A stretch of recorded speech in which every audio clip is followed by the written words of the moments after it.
Welcome to our channel. Today we how to update Premiere Pro to create smooth slow motion effects step by step clearly. Open Adobe Premiere Pro on your computer. Ensure that you are connected to the internet. Navigate to the Help menu located at the top of the screen. Select Updates from the drop-down options that appear. A dialog box will open showing available updates for your software. If an update is available, click on the Update button. Wait for Premiere Pro to download the updates. Once the download is complete, follow the on-screen instructions to install the update. After the installation, restart Premiere Pro for the changes to take effect. Now that your software is updated, import the footage you want to edit. Drag and drop the footage onto your timeline.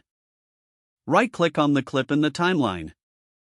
Select Speed/Duration from the context menu. In the Speed/Duration dialog box, adjust the speed percentage to create a slow motion effect.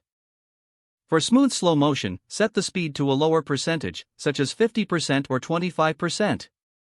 Check the time interpolation option and select optical flow for optimal results.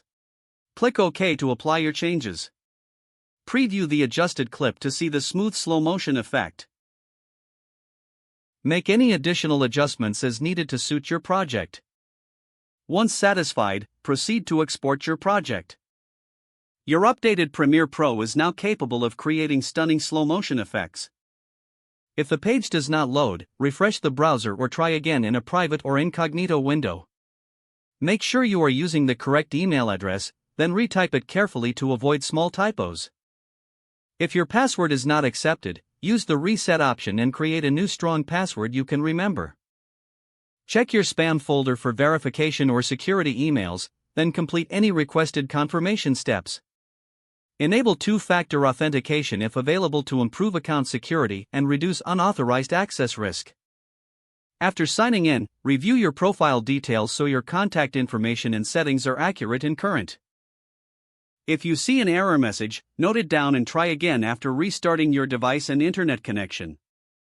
Don't forget to like this video and subscribe to our channel for more step-by-step tech guides.